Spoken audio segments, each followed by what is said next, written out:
Bom, pra quem me conhece, sabe que eu gosto de um terror e umas coisas Não, isso aí já é demais. Então hoje eu decidi trazer pra vocês o meu mangá favorito de terror, que sem brincadeira, o bagulho é incrível e só tem 9 capítulos. E essa obra é Hideout. E olha que pra um mangá de 9 capítulos ser o meu favorito, alguma coisa especial tem que ter aí, então se liga que tu vai curtir também. Bom, sem mais delongas, bora direto pro conteúdo.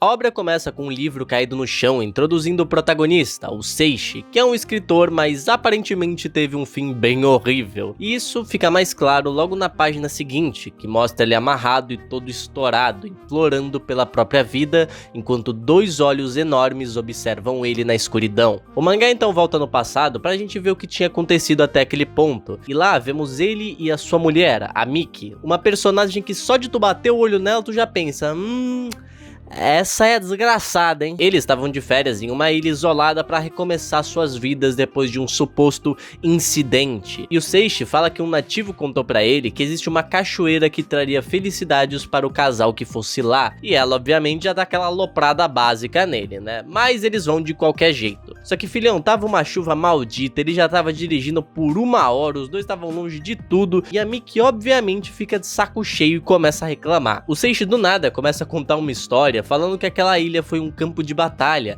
e que o chão dela tá cheio de ossos de guerrilheiros do passado. Se eu fosse a mulher dele, filhão, já tava me jogando pra fora do carro. Mas a Miki, ela meio que entende errado e pensa que ele só tá ali pra pegar referências pra nova história dele. E ela continua dizendo que tudo aquilo aconteceu por culpa dele e do seu trabalho estúpido. Ele deixou seu filho morrer. E a cara de ódio do Seishi, filhão, isso aí, meus amigos, é um homem que não aguenta mais. E não aguenta mesmo, porque quando a gasolina acaba, ele mente falando que tinha uma cabana ali perto e que eles podiam ir até lá pra pedir ajuda. Porém, quando ela questiona se ele realmente tinha visto uma cabana, ele vira com uma ferramenta e um olhar muito determinado. Ele dá só uma nela, só que acaba pegando de raspão, e ela joga uma pedra na cabeça dele pra tentar fugir, mas isso obviamente não ia parar ele. O Seishi segue ela até uma caverna, onde ela estava machucada no chão, e sem nem ouvir o que ela tinha pra falar, ele acerta a cabeça dela em cheio e acabou. Mas tudo aquilo é interrompido por uma figura bizarra observando ele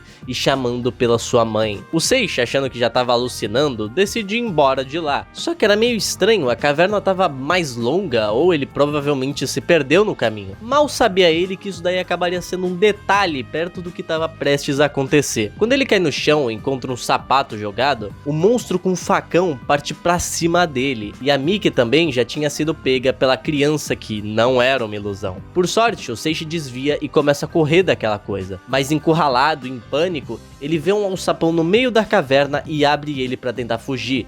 Só que ele escorrega e acaba caindo até o fundo dele. Enquanto ele tava lá apagado, a gente vê mais do passado dele, que ele tava tendo problemas pra arrumar um emprego na sua área e que a Miki, ao invés de ajudar ele, ela continuava gastando o pouco que restava com compras caras. E o Seishi também não sabia como falar que tava sem grana, ele não queria estragar aquela família dos seus sonhos. Mas chega disso, porque quando ele acorda, o pesadelo que toma conta. Ele tava em um tipo de bunker com várias salas, e cada uma tinha uma ossada diferente. Enquanto ele investigava, ele encontra uma mulher presa que tava destruída psicologicamente. A única coisa que importava pra ela é perguntar do garotinho, pra saber se ele tava bem. Só que pena que ele não conseguiu responder a tempo, né? Enquanto ele tava sendo arrastado, ele vê um homem murmurando alguma coisa. E ao reparar melhor, ele vê que ele tava sem os braços e sem as pernas, mas ainda assim continuava sendo mantido vivo. Aquele homem era comida daquelas coisas, e logo o Seishi também ia ser. Algum tempo se passou naquela escuridão e isolamento. Ele só não ficou louco ali por conta dos gritos que vinham da sala ao lado. Só que certo dia os gritos pararam, então os olhos começaram a observar ele como a próxima refeição. Só que o problema é que algo muito pior do que os monstros aparece.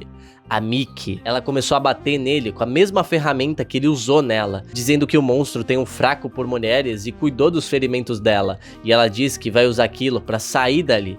A Miki tá disposta até a fuder com o monstro se precisar. E depois que ela conseguir escapar dali, ela vai dizer que ele morreu num acidente e pegar o seu seguro de vida, pra que ela sim tenha um recomeço. Desacordado, a gente vê outra memória dele, de um Seishi que conseguiu um trabalho depois de muito esforço e tava concentrado nele. Enquanto isso, a Miki saiu de casa pra encontrar com umas amigas dela e deixou seu filho com o Seishi, que não tava escutando porque tava concentrado demais no trabalho, mas ela também não sabia que ele não tava ouvindo porque nem se deu o trabalho de ir lá olhar pra ver o que ele tava fazendo. Sem ninguém pra cuidar do garoto, ele sobe numa escada da sacada e tenta tirar a roupa do varal. E a cena seguinte nunca mais ia sair da cabeça do Seishi. Quando ele acorda, aquela criança distorcida tava olhando pra ele, dizendo que ele tem o cheiro da sua mãe.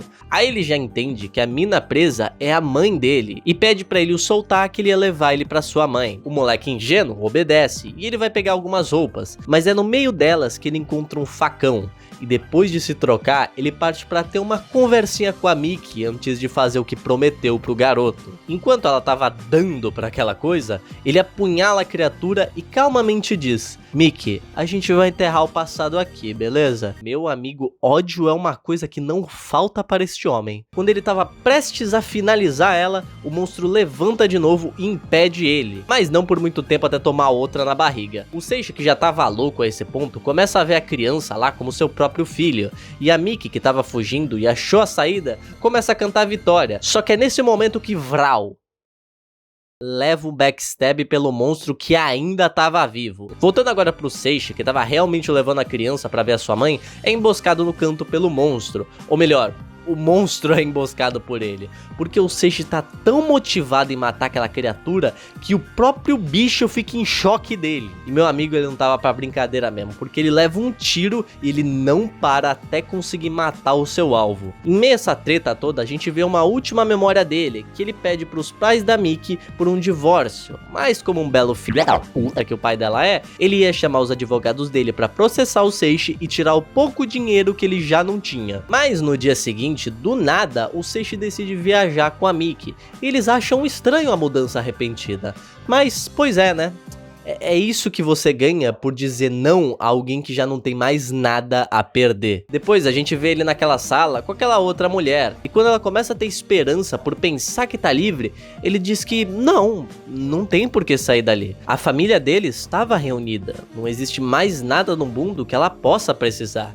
E se ela discordar, então ela vai virar o seu próximo alvo. O relato acaba no ano de 1989. Depois a gente tem um time skip para 2010, onde o casal sem gasolina se perde na floresta e o Seishi faz questão de deixar um livro pedindo ajuda, pedindo para que alguém entre na caverna, porque ele não aguenta mais ficar sozinho. E tudo que ele quer é reunir uma família de novo. Fim da história. Mano, eu amo esse mangá e eu absurdamente recomendo ele porque ele não é tão conhecido assim. E véi, tem 9 capítulos. Pelo amor de Deus, vai lá ler isso. A arte dele é única e muito, mas muito boa mesmo. A história é fechadinha e os plot twists dela são no timing certo. Mano, eu sinceramente não sei o que esse mangá faz de ruim. Porque por mais que a ideia do mangá seja clichê, é tão bem executada que você até esquece que existem outros 500 filmes e mangás com a mesma premissa, tá ligado? E o fato dele ter 9 capítulos faz o mangaka ter carinho por cada página.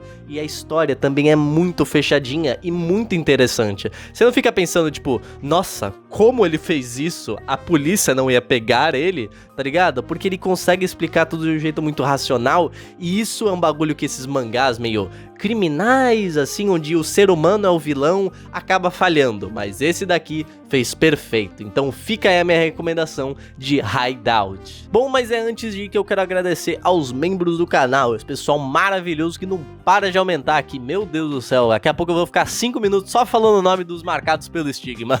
E eu não tô reclamando. Bom, então claramente eu quero agradecer aos marcados pelo estigma, que são o Ulisses Juca, o Caio GBB, o José Renato, o Du Ferreira, o Chioga, o José Henrique, o Leonardo Ferreira, o Black Bullet, o Samurai Victor, o Som Core, o Matheus Augusto, o Evandro Neto, o Bernardo Rodrigues, o Capivara Dark, o Gabriel Lázaro, Pedro J, o Marronzinho BR, o José Newton PF Caldeira, o Akemiki, o José V. Varela Júnior, o Dead Macabro, o A. Pedro, o Ticatari, o Lezin, o João Pedro Coelho, o Paiva Based, o Lohan Bento Ferrari dos Santos, o Cobra Sólida, o Ender, o Luiz Eduardo Soares Prado, o Victor Pendragon, o DVL Inc., o Rafa Baldini, o Killer Queen, o Demon Killer, o Prix, a Marta Aparecida, o Caio Carvalho, o Lucas Angeli, o Joelson Palheta, o Daya, o René Natan, o Sassagueiro e o Brian Lima. Muito obrigado, meus amores, a ajuda de vocês aqui é fenomenal e ela salva a minha vida, ainda mais agora morando sozinho, meus amigos. Então, muito obrigado mesmo. Bom, e por hoje eu vou ficando por aqui, gente. Tamo junto, até o próximo vídeo e tchau!